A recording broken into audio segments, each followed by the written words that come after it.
This is Preeti. Start करते हैं आज की क्लास। आज की क्लास में हम क्या करने वाले हैं, फोर्स बिटवीन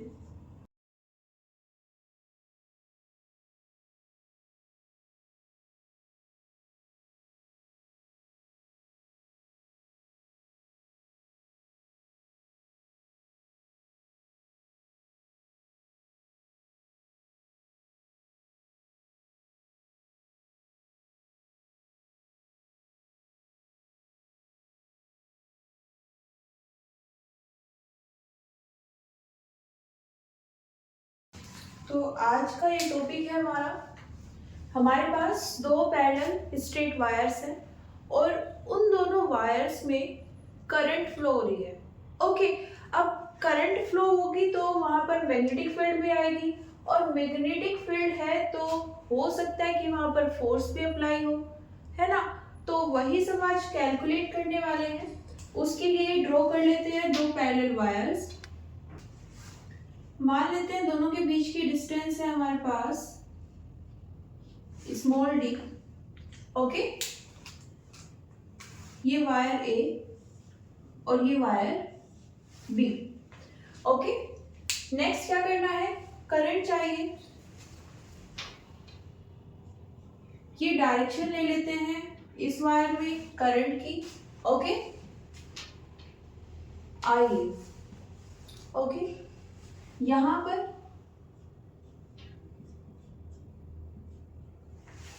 दोनों में करंट सेम डायरेक्शन में फ्लो हो रही है।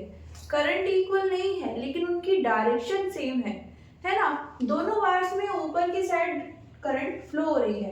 अब यहाँ पर देखो, हम वायर्स बोल रहे हैं जिनमें करंट फ्लो हो रही है।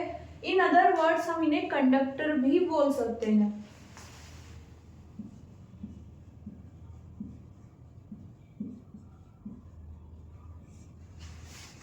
ओके, तो जितना हमने ड्रॉ कर लिया उसको लिख लेते हैं।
अब देखो, यहाँ पर हमने एक नई टर्म ऐड की है, क्या, पैरेलल करंट्स। पैरेलल करंट क्यों बोल रहे हैं, देखो दोनों पैरेलल हैं। फर्स्टली दोनों कंडक्टर पैरेलल हैं और उनमें सेम डायरेक्शन में करंट फ्लो हो रही है, इसलिए हम उनको क्या बोल सकते हैं, पैरेलल करंट्स। ओके, अब देखो करंट तो आ गई।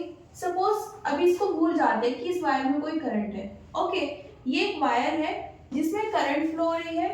अभी तक हमने जितना इस चैप्टर में पढ़ा है उसके अकॉर्डिंग हम श्योरली बोल सकते हैं कि यहाँ पर एक मैग्नेटिक फील्ड भी जरूर आएगी। ओके, अब वो मैग्नेटिक फील्ड कितनी आएगी यहाँ पर चेक करते हैं। ओके,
तो मीनिंग क्या है इसका? देखो इस वायर के कारण यहाँ पर इस पूरे पोर्शन में मैग्नेटिक फील्ड आई, ये तो कंफर्म है। लेकिन इस वायर की अगर हम बात करें, इस पर जितने भी पॉइंट्स आएंगे वो सब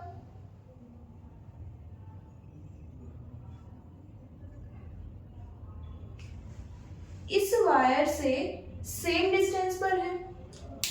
ओके, ये वायर सोर्स की तरह एक्ट कर रहा है जिसमें करंट है और जहां से मैग्नेटिक फील्ड प्रोड्यूस हो रही है। ओके, अब क्योंकि इस सोर्स से ये वायर सेम डिस्टेंस पर है, इसका एवरी पॉइंट भी सेम डिस्टेंस पर है, देन यहाँ पर इस वायर के किसी भी पॉइंट पर आप क्या चेक कर लीजिए, मैग्नेटिक फील्ड, उसका मैग्नीट्यूड और साथ में डायरेक्शन दोनों सेम रहेगा। ओके, कितना होगा?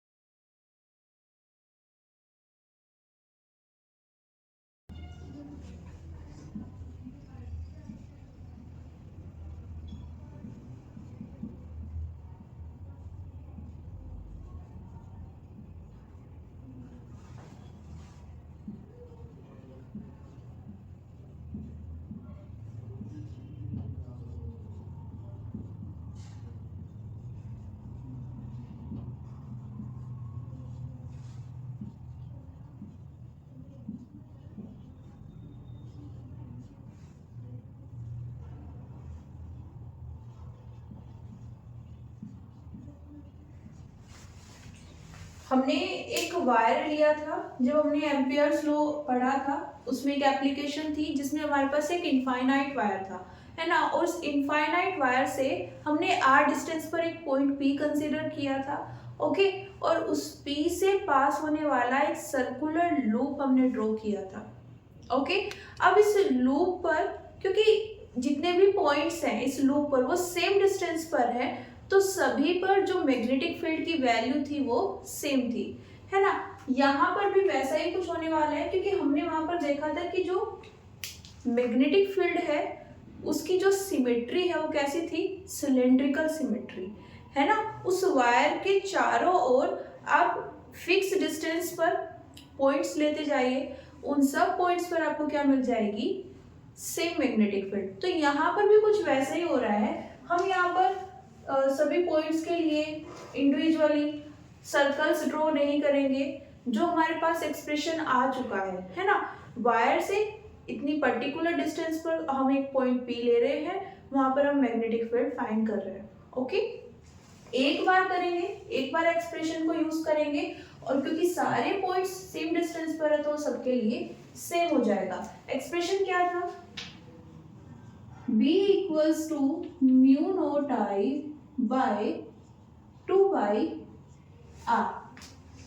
अब R क्या था, उस वायर से उस पर्टिकुलर पॉइंट की डिस्टेंस।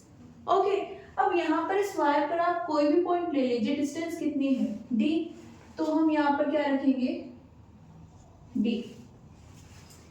ओके, सेकेंड, यहाँ पर करंट कौन सी लेंगे, IA या फिर IB।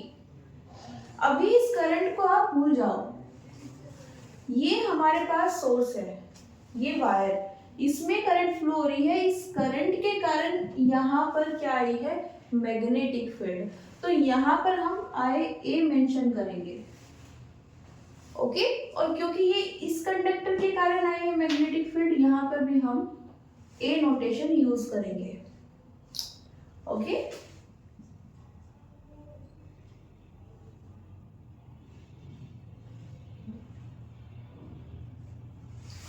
तो ये तो आ गया है मैग्नीट्यूड। बात कर लेते हैं डायरेक्शन की।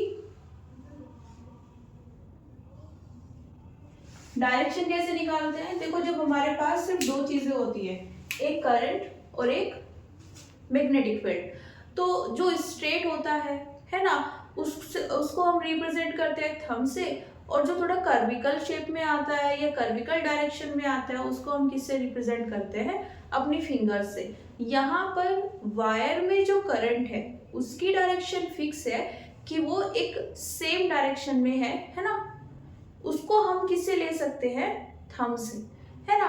तो हम यहाँ पर क्या करेंगे, थंब को इसके अलोंग रखेंगे, पॉइंट्स कहाँ है, यहाँ पर तो अपनी फिंगर्स को इन पॉइंट्स पर रखकर आगे की साइड लेके जाएंगे तो डायरेक्शन कहाँ आएगी, इनटू दी प्लेन।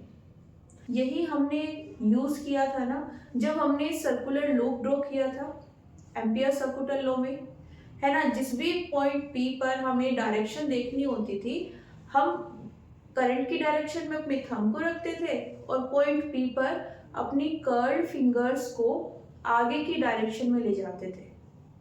वही डायरेक्शन किसकी होती थी, मैग्नेटिक फील्ड की। तो यहाँ पर भी ये करंट और इन पॉइंट्स पर हमें मैग्नेटिक फील्ड की डायरेक्शन जाननी है, देन आगे की साइड ले जाएंगे तो क्या आ जाएगी, इनटू दी प्लेन।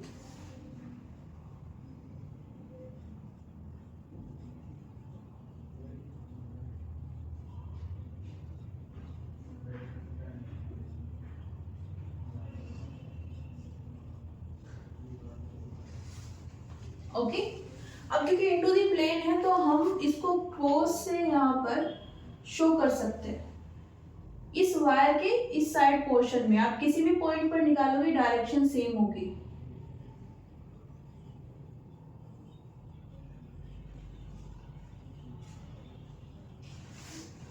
ओके देखो अगर हम यहाँ पर कोई पॉइंट पी ले लें और उस पर करंट की मैग्नेटिक फील्ड की डायरेक्शन चेक करें, उस पर भी सेम डायरेक्शन आएगी लेकिन मैग्नीट्यूड चेंज हो जाएगा। क्यों? क्योंकि अब इससे इस पॉइंट की डिस्टेंस ली नहीं है, कम हो गई है।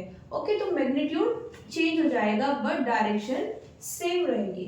ओके अब देखो इस वायर पर मैग्नेटिक फील्ड तो हमने जान ली।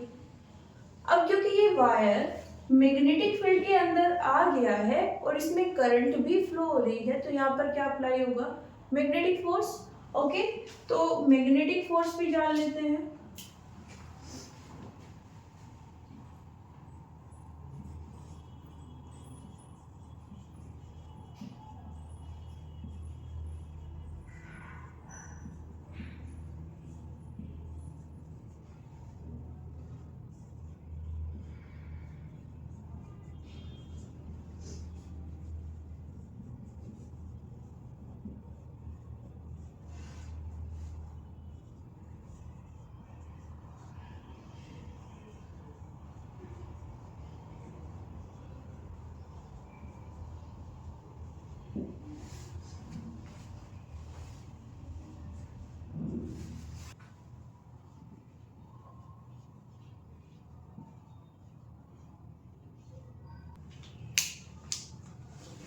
यहाँ पर हमने ये नोटेशन क्यों यूज की है, देखो इसका मतलब क्या है कि हमारे पास जो कंडक्टर बी है उस पर फोर्स लग रहा है, किसके कारण, ए के कारण। सेम ऐसी नोटेशन हमने चैप्टर 1 में भी यूज की थी। ओके अगर वहां पर हमारे पास एफ बी ए लिखा है दैट्स मीन क्योंकि हम वहां पर चार्ज की फॉर्म्स में, है ना, चार्ज की टर्म्स में एक्सप्लेन करते थे तो हमारा इससे मतलब होता था कि कोई क्यू बी चार्ज है जिस पर फोर्स लग रहा है और किसके कारण, क्यू ए चार्ज के कारण। ओके यहाँ पर क्या है, कंडक्टर्स है, बी कंडक्टर पर फोर्स लग रहा है किसके कारण, कंडक्टर ए के कारण, और कंडक्टर ए में भी जो करंट फ्लो हो रही है उसके कारण। ओके फॉर्मूला क्या है हमारे पास, F equals to I L cross B. Okay जिसको हम मैग्नीट्यूड में लिखना चाहें क्या लिख सकते हैं, B A I B L sine theta. Okay अब देखो यहाँ पर B और L एंगल तो इन्हीं के बीच में है ना ये। ओके तो B कहाँ है, इनटू दी प्लेन, और L कहाँ पर है, in the direction of current. Okay इस वायर के हम L सेगमेंट को हमने डिनोट नहीं किया है,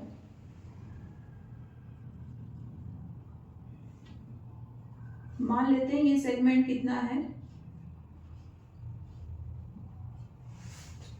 L। देखो वैसे तो वायर काफी लॉन्ग है ना, उसकी लेंथ इससे काफी ज्यादा है, बट जब हम फोर्स फाइंड करते हैं करंट के कारण तो वहां पर हमें एक पर्टिकुलर लेंथ को यूज करना होता है ना, जिससे हम एग्जैक्टली रेफरेंस में बात कर पाए कि हम इतनी लेंथ की बात कर रहे हैं, इतनी लेंथ पर इतना फोर्स वर्क कर रहा है। ओके, तो उसके लिए हमने जैसे यहाँ पर शो किया है, इसे थोड़ा ऊपर नीचे भी ले सकते थे, क्योंकि पूरे वायर पर सेम डायरेक्शन में मैग्नेटिक फील्ड वर्क कर रही है, सेम मैग्नीट्यूड है। ओके, तो इसको थोड़ा ऊपर नीचे भी ले सकते थे, हमने इतना लिया है। ओके, बात करें अगर थीटा की, तो ये एल और बी के बीच में है। एल की डायरेक्शन किससे आती है? डायरेक्शन ऑफ करंट से। ओके, उस वायर में जिस डायरेक्शन में करंट फ्लो हो रही है उससे। ओके, अब क्योंकि इस डायरेक्शन में करंट है, ओके, और मैग्नेटिक फील्ड कहाँ है? इनटू द प्लेन, कुछ इस तरह। तो एंगल कितना है? 90।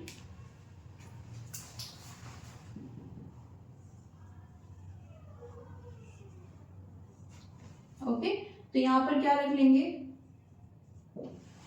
90। अब यहां पर क्या b को b ही रखना है या फिर कोई नोटेशन यूज करनी है? ऑफ कोर्स नोटेशन यूज होगी। यहाँ पर जो हमने डायरेक्शन शो की है ना, ये कौन सी मैग्नेटिक फील्ड है? ये वाली ना, a। देन यहाँ पर क्या यूज करेंगे? b a। ओके, और जब हम फोर्स का फॉर्मूला लिखते हैं यहाँ पर, तो हम जिस वायर की बात कर रहे हैं उसमें जो करंट है उसको लेते हैं। इस मैग्नेटिक फील्ड में ये मैग्नेटिक फील्ड आई किसके कारण थी? इस करंट के कारण, तो हमने आई ए यूज किया। यहाँ पर ये फोर्स लग किस पर रहा है? एक ऐसे वायर पर जिसमें करंट फ्लो हो रही है। अगर हम यहाँ पर एक ऐसा कंडक्टिंग वायर रख दें, मतलब वो कंडक्टर तो है बट उसमें करंट फ्लो नहीं हो रही, तो उस पर कोई फोर्स नहीं लगेगा। ओके, तो फोर्स सिर्फ किस पर लगता है? या तो वहां पर कोई चार्ज है जो मूव कर रहा है किसी v वेलोसिटी से, या फिर वहां पर कोई करंट है ना। अब करंट किसी ना किसी तो कंडक्टर में होगी। हमने बोला कि यहाँ पर एक वायर है कंडक्टर की फॉर्म में, उसमें करंट है, देन उस पर फोर्स लगेगा। ओके, तो इसके फॉर्मूले में जो करंट आएगी वो उस कंडक्टर में जो करंट होगी वो वाली, तो ये आ जाएगी आई बी।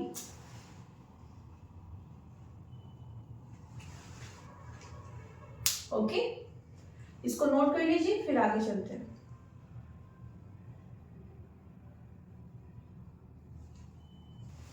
यहां से इसको कितना लिख सकते हैं? F B A equals to I B B A L. Sine 90 कितना हो जाएगा? 1। बी ए की वैल्यू रख सकते हैं यहां से,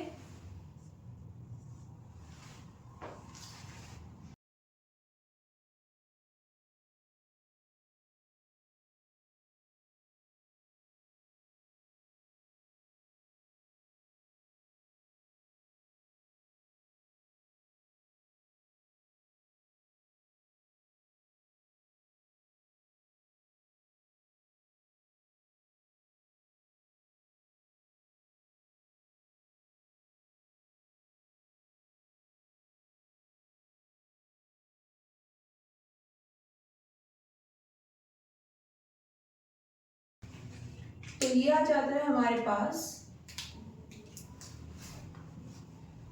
magnitude of force experienced by conductor B, okay, due to the magnetic field of conductor A। अब यहाँ पर अगर बात करें डायरेक्शन की, तो कभी भी अगर हमें फोर्स की डायरेक्शन जाननी होती है, हम क्या यूज करते हैं? Again right hand rule use करेंगे, राइट हैंड यूज करेंगे, और उसमें भी 3 फिंगर्स को, है ना। ये हमें क्या शो करता है? डायरेक्शन ऑफ फोर्स, ये डायरेक्शन ऑफ करंट, और ये direction of magnetic field. Okay, तो यहाँ पर अप्लाई करते हैं। देखो ये क्या है? डायरेक्शन ऑफ मैग्नेटिक फील्ड को रिप्रेजेंट कर रही है, और वो कहाँ पर है? बोर्ड में परपेंडिकुलरली जा रही है ना, ये वाली। करंट कहाँ पर है? क्योंकि इस कंडक्टर में हम इस करंट की बात कर रहे हैं, तो ये ऊपर, और फोर्स यहाँ पर। ओके, तो इसको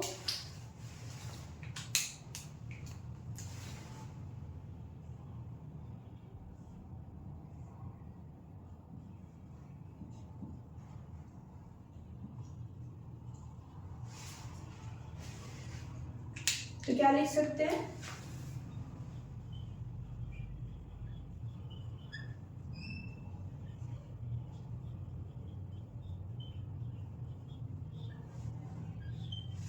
ओके। देखो इस करंट का जो रोल था वो इतना ही था कि ये मैग्नेटिक फील्ड यहाँ पर जनरेट करेगी और उस मैग्नेटिक फील्ड के कारण इस पर एक फोर्स लगाएगी। अब यहाँ पर जो फोर्स लगेगा वो कितना ज्यादा होगा कितना कम होगा वो किस पर डिपेंड करता है, इस करंट पर।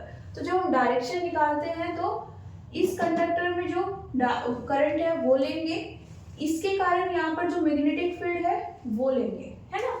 इसके कारण मैग्नेटिक फील्ड की डायरेक्शन और इस वायर में जो करंट है वो, उन दोनों के कॉम्बिनेशन से क्या आएगा, फोर्स। ओके, तो ये आ जाता है एक पार्ट। यहां से हम क्या लिख सकते हैं,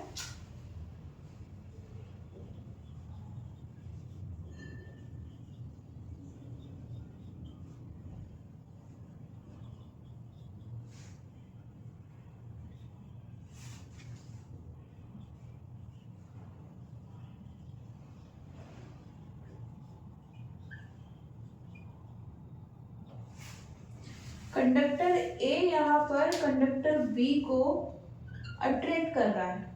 ऐसा क्यों बोला, क्योंकि यहाँ पर ये जो फोर्स है वो इस वायर की साइड आ रहा है ना, तो मतलब ये वायर इस वायर को अपनी साइड अट्रैक्ट करना चाहता है, अपनी साइड खींचना चाहता है, दैट्स मीन अट्रैक्ट कर रहा है। ओके, तो इतना नोट कर लीजिए।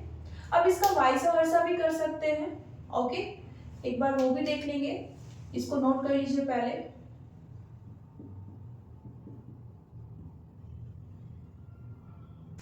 इस बार क्या होगा, ये वाला वायर है, ओके, इसमें इस डायरेक्शन में करंट फ्लो रही है, तो इसके कारण चारों ओर क्या आ जाएगी, मैग्नेटिक फील्ड। ओके, अब वही मैग्नेटिक फील्ड यहाँ पर भी एक्सपीरियंस की जा सकती है।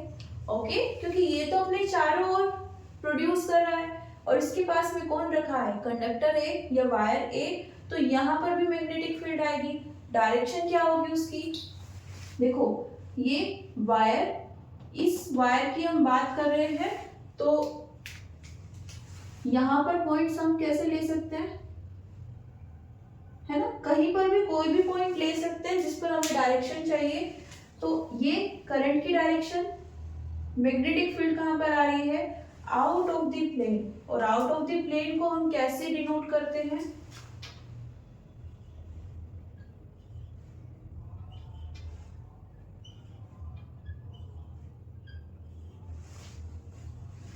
ओके।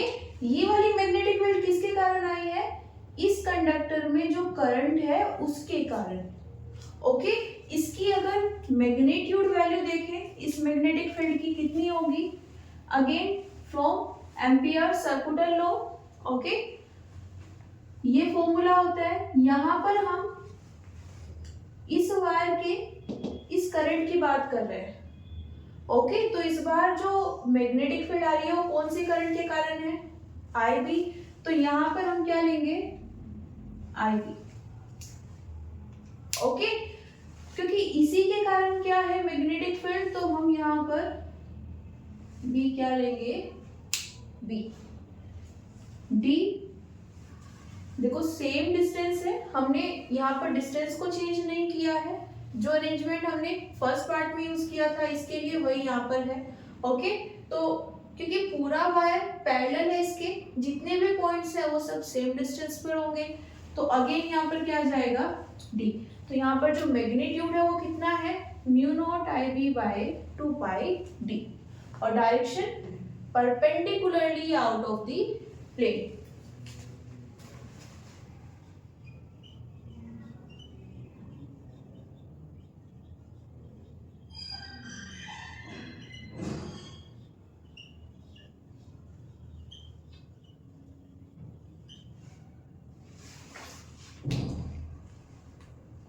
ओके,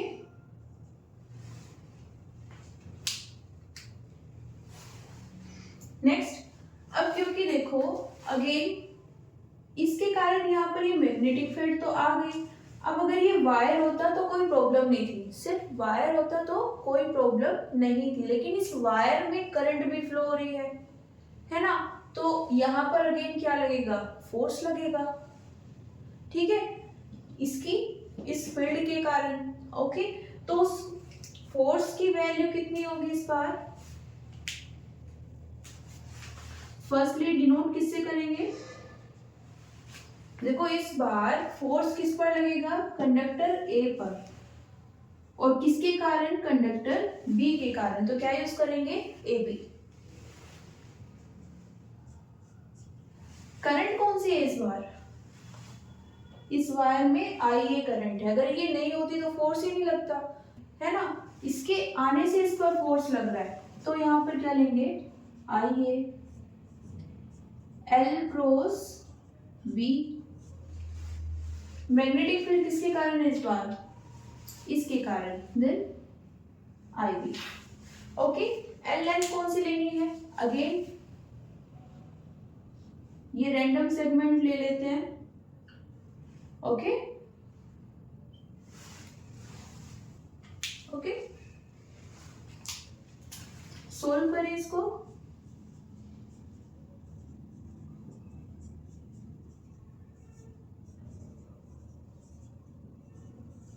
यहां पर थीटा कितना होगा, देखो इस सेगमेंट की बात कर रहे हैं और इसमें करंट कहाँ है, ऊपर की साइड, है ना।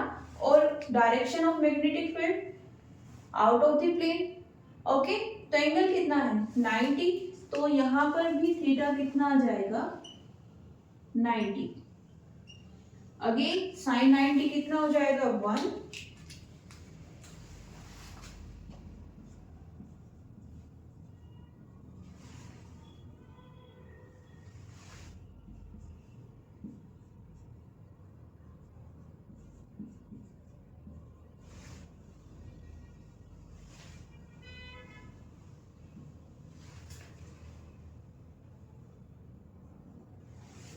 ओके, देखो यहाँ पर मैंने वेक्टर यूज किया था जब मैं यहाँ पर वेक्टर प्रोडक्ट मतलब क्रॉस को डिनोट कर रही थी, इस साइड भी वेक्टर क्वांटिटीज थी। अब मैंने यहाँ से वेक्टर को रिमूव कर दिया है ना। तो ये प्रॉपर मैंने क्या निकाला है, मैग्नीट्यूड। अगर आपको साथ में लेके चलना है वेक्टर को भी तो यहाँ पर आप लगा सकते हो, लेकिन आपको यहाँ पर क्या करना पड़ेगा, उसकी डायरेक्शन को मेंशन करना पड़ेगा। ओके, यहाँ पर अगर आप वेक्टर लेते हो अभी भी इस एक्सप्रेशन में, तो ये कब करेक्ट होगा, जब यहाँ पर आप डायरेक्शन भी मेंशन कर रहे हो। ओके, ये तो आप इस तरह से लिख दीजिए ब्रैकेट में, या फिर प्रॉपर वेक्टर की टर्म में आई कैप जे कैप या के कैप। ओके, बेस्ट क्या है, आप मैग्नीट्यूड ले लो, डायरेक्शन बाद में निकाल लेंगे। ओके, तो फ्रॉम टू कितना आ जाएगा, एफ ए बी।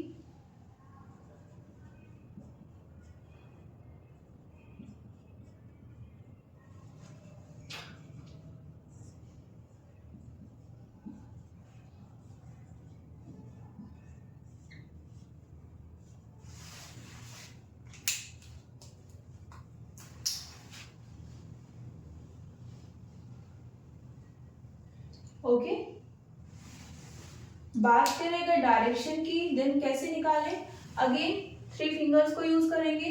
इस बार मैग्नेटिक फील्ड कहाँ है, out of the plane, current कहाँ है, ऊपर की साइड, तो फोर्स कहाँ पर आएगा,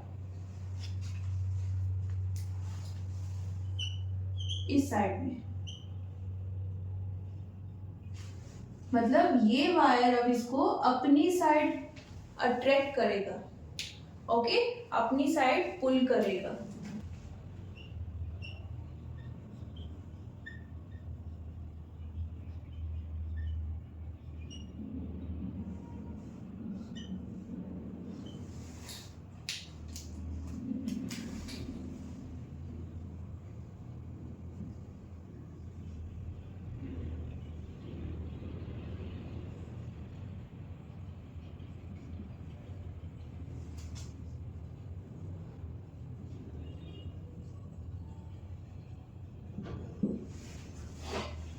ओके, तो यहाँ पर हो क्या रहा है, एज अ रिजल्ट हम क्या लिख सकते हैं,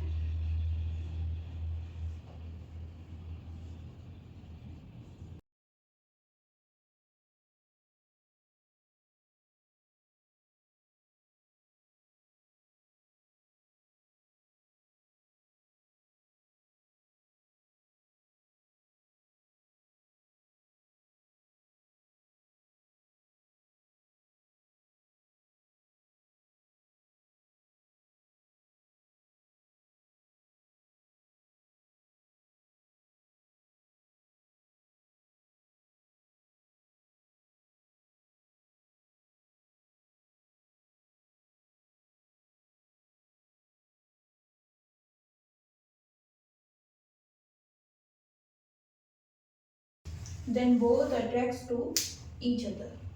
ओके, अब यहाँ पर एक और कंक्लूजन लिख रही हूं मैं।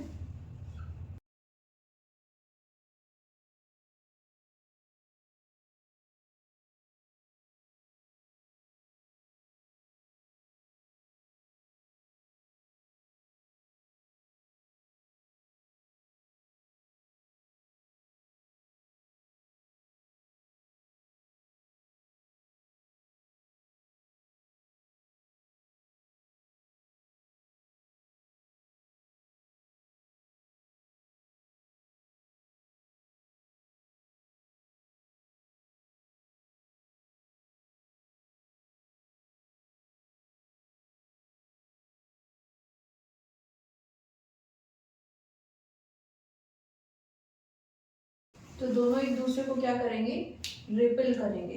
देखते हैं इसको, एक बार आप नोट कर लीजिए।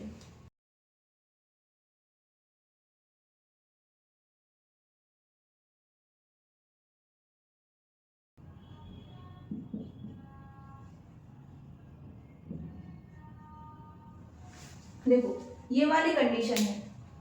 अभी क्या है, ये वायर है, ये इसकी करंट की डायरेक्शन है। ओके, यहां पर हम मैग्नेटिक फील्ड निकालेंगे, कैसे आएगी, again into the plane. Okay, यहां पर फोर्स निकालते हैं, कैसे निकालेंगे, बी कहाँ होगा, इनटू द प्लेन। करंट कहाँ है, इस बार नीचे आ गई है। ओके, बी तो कहाँ है, इनटू द प्लेन। करंट कहाँ है, नीचे इस वायर में। जब हम फोर्स निकालते हैं तो ये वाली करंट यूज करते हैं जिसमें हम फोर्स निकाल रहे हैं। जिस कंडक्टर या वायर का हम फोर्स फाइंड कर रहे हैं उसमें जिस डायरेक्शन में करंट फ्लो हो रही है वही हम इंक्लूड करते हैं। तो ये मैग्नेटिक फील्ड जो है इनटू द प्लेन, ये करंट की डायरेक्शन इस बार डाउनवर्ड है, तो एफ कैसे आ जाएगा,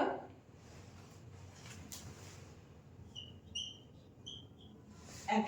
और ये किसके कारण आया है, बी पर ड्यू टू ए। ओके, इसकी बात कर लेते हैं। क्योंकि इस वायर में करंट फ्लो हो रही है तो ये भी अपने चारों ओर क्या जनरेट करेगा, एक मैग्नेटिक फील्ड। ओके, और उसकी डायरेक्शन कैसी होगी, ये इस बार कैसा है, थंब को कहाँ रखेंगे, डाउनवर्ड। इस वायर के पॉइंट्स पर चेक करना है मैग्नेटिक फील्ड की डायरेक्शन को, देन कैसी है, ये भी है इनटू द प्लेन। ओके, तो मैग्नेटिक फील्ड की डायरेक्शन तो आ गई। नेक्स्ट क्या करना है, फोर्स फाइंड करना है। तो ये डायरेक्शन लेंगे मैग्नेटिक फील्ड की और इसके अकॉर्डिंग करंट। ओके, तो इसको यूज करते हैं, ये आ जाएगा V इंटू द प्लेन, ये फिंगर टुवर्ड्स IA और ये क्या है, डायरेक्शन ऑफ फोर्स।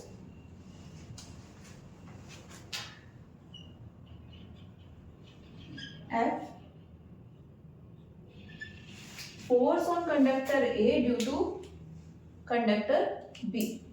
तो कंक्लूजन क्या है, अगर करंट पैरेलल है, वायर्स तो पैरेलल है दोनों कंडीशन में, अगर इनमें करंट भी पैरेलल आ जाती है तो ये दोनों एक दूसरे को क्या करते हैं, अट्रैक्ट करते हैं। और अगर पैरेलल होते हुए भी करंट एंटी पैरेलल हो जाती है ऑपोजिट डायरेक्शन में। Okay, anti parallel means opposite direction, तो ये दोनों एक दूसरे पर जो फोर्स लगाएंगे वो कैसा होगा, रिपल्सिव फोर्स, है ना, दोनों एक दूसरे को रिपेल करेंगे। ओके, ड्रॉ कर लीजिए इस डायग्राम को भी।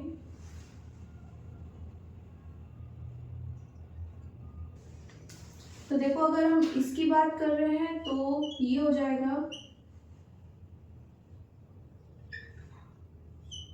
और ये हो जाएगा FB। ओके, तो यहां से क्या लिख सकते हैं,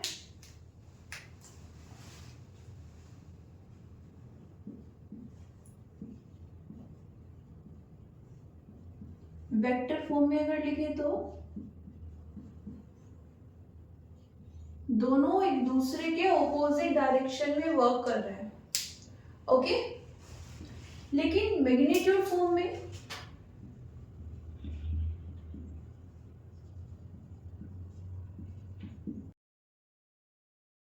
आप दोनों एक्सप्रेशंस को चेक कर सकते हो, कितने हैं, दोनों इक्वल है। ओके, मान लेते हैं कितना है, f, दोनों सेम है तो उसको किससे डिनोट कर लेते हैं, f से, ये हमने खुद से कंसीडर करी। ओके, और यहाँ पर f की वैल्यू कितनी है,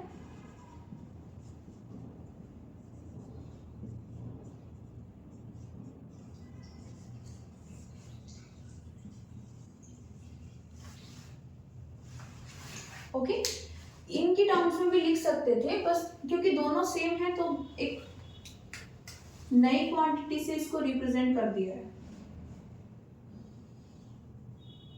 तो ये है वो फोर्स जो ये वायर्स एक दूसरे पर लगाते हैं। ओके,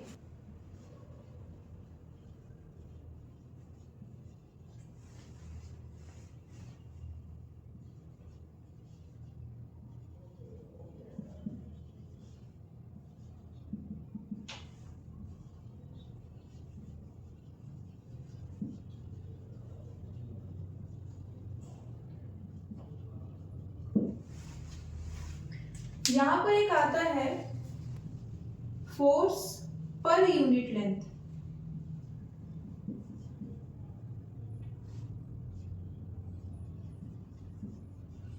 ओके,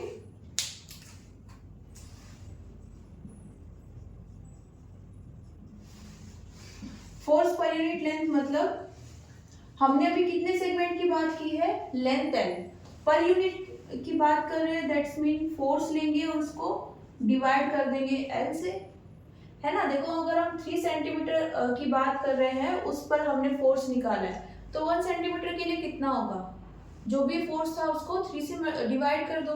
तो वैसे हमने यहाँ पर किया है, एल सेगमेंट पर कितना फोर्स लग रहा था, ये एफ, तो 1 यूनिट पर कितना लगेगा, एफ बाय एल। यहां से हम इसको क्या लिख सकते हैं,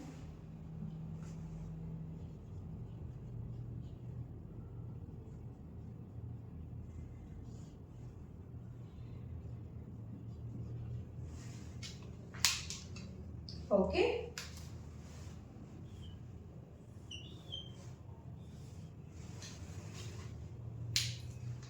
अब देखो यहां से हम और क्या कर सकते हैं, अभी तक हम एक यूनिट पढ़ते हुए आ रहे हैं करंट की, एम्पियर।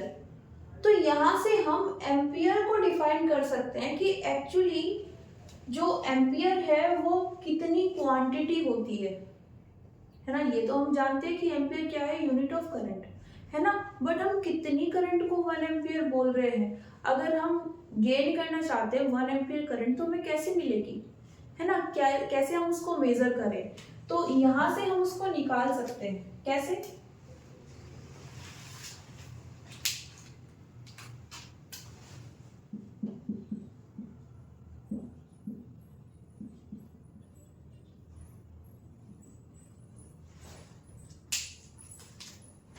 तो क्या है यहाँ से हमारे पास 1 एम्पियर। अगर हमारे पास दो पैरेलल वायर्स हैं, लॉन्ग है, और दोनों में करंट फ्लो हो रही है ना। एक और यहाँ पर कंडीशन क्या मेंशन करते हैं, उनका क्रॉस सेक्शन नेग्लिजिबल होना चाहिए, है ना। क्रॉस सेक्शन मतलब ये उनकी थिकनेस, ओके, थिकनेस होगी तो वहां पर एरिया भी आ ही जाएगा, है ना। तो ये क्रॉस सेक्शन मतलब एरिया, तो ये नेग्लिजिबल होना चाहिए। दोनों वायर्स को 1 मीटर की डिस्टेंस पर रखना है, ओके, दो पैरेलल वायर्स और दोनों को एक दूसरे से कितनी डिस्टेंस पर रखना है, 1 मीटर।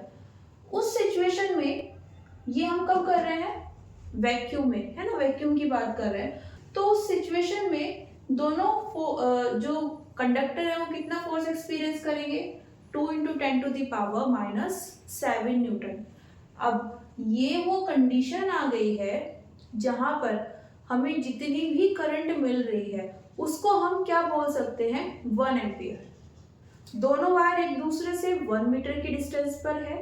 हमने वहां पर चेक किया फोर्स पर यूनिट लेंथ, वो कितना है,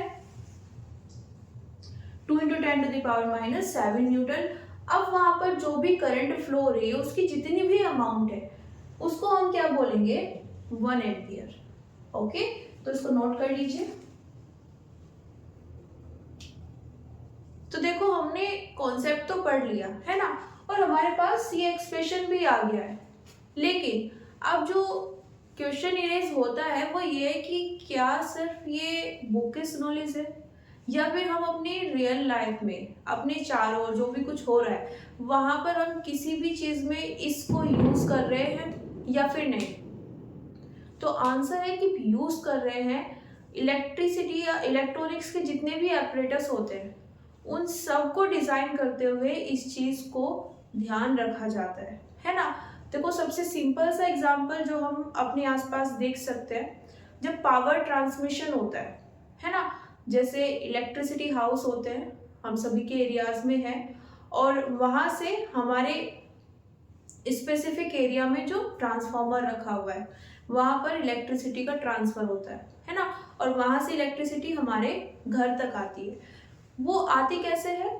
इलेक्ट्रिक वायर्स के थ्रू, है ना। और हम रोड पर देखते हैं कि वो इलेक्ट्रिक वायर्स कहाँ से पास हो रहे होते हैं? पिलर्स से, है ना। वहां पर पिलर्स लगे होते हैं कुछ डिस्टेंस पर, और वहां से हम क्या कराते हैं, वो वायर्स को पास कराते हैं। अब इसका यूज कहाँ पर होता है? उन वायर्स के बीच में कितनी डिस्टेंस होनी चाहिए। ऐसा नहीं कि रैंडमली हम वहां से 3 वायर्स को पास करा देते हैं, क्योंकि मिनिमम 3 वायर्स तो होंगे ही होंगे वहां पर, है ना, ज्यादा भी हो सकते हैं। तो ऐसा नहीं है कि वहां पर वो कितनी भी डिस्टेंस पर आ जाएंगे। एक फिक्स अमाउंट वहां पर होनी चाहिए। वहां पर हम कितनी करंट को फ्लो करा रहे हैं, है ना, कितनी लेंथ का हमने वो वायर लिया हुआ है, उसकी क्या थिकनेस है। ओके, इन सब फैक्टर्स को मेजर किया जाता है। अगर हमने बोला कि वहां पर जो करंट फ्लो हो रही है, सपोज 2 वायर्स है ना, दोनों में सेम डायरेक्शन में करंट फ्लो हो रही है, ओके, तो क्या होगा?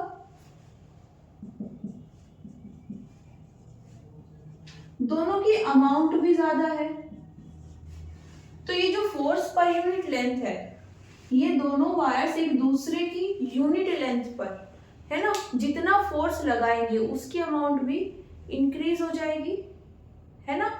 और जब एक दूसरे पर ये फोर्स लगाएंगे वो कैसा होगा? अट्रैक्टिव फोर्स होगा, क्योंकि सेम डायरेक्शन में करंट है। उससे क्या पॉसिबिलिटी आएगी? पॉसिबिलिटी आती है कि ये दोनों वायर्स किसी पॉइंट पर अट्रैक्ट होते हुए मिल सकते हैं। इस अट्रैक्टिव फोर्स के कारण, इस अट्रैक्टिव मैग्नेटिक फोर्स के कारण ये वायर्स किसी पॉइंट पर जाकर मिल सकते हैं। और मिलने से क्या होगा? क्या कोई प्रॉब्लम है? बिल्कुल है। शॉर्ट सर्किट हो सकता है, स्पार्किंग हो सकती है। ओके, अब यहाँ से क्वेश्चन इरेज होता है कि वहां पर तो इंसुलेटेड वायर्स को यूज करते हैं, है ना, मतलब एक इंसुलेटेड लेयर होती है सभी वायर्स पर। तो देखो ये फैक्टर यूजफुल होता है। हम वायर्स जब भी यूज करते हैं तो इंसुलेटेड वायर्स यूज करते हैं, है ना। उनके चारों ओर एक लेयर होती है जिससे अगर वो एक दूसरे को टच कर ले तो भी कोई प्रॉब्लम नहीं होगी। लेकिन यहाँ पर हमें क्या याद रखना चाहिए कि हम अभी जिन वायर्स की बात कर रहे हैं वो ओपन एरिया में है ना। अब ओपन में है, दैट्स मीन वहां पर विंटर्स में, समर में, बारिश में, सभी कुछ फैक्टर्स को हमें याद रखना होगा, है ना। तो क्या होगा कि टाइम के साथ में हो सकता है कि वो जो लेयर है वो डैमेज हो जाए, है ना, ये इतनी स्ट्रोंगली वो वर्क ना कर पाए। तो ऐसे में क्या होगा? हो सकता है अभी वहां पर शॉर्ट सर्किट ना हो, अगर वो मिल गए हैं कुछ टाइम के बाद हो जाएगा, है ना। बिकॉज ये तो कंफर्म है कि जब हम किसी चीज को ओपन में वहां पर यूज कर रहे हैं उसकी जो लेयर है वो डैमेज होगी। सेकेंड आपने क्या बोला?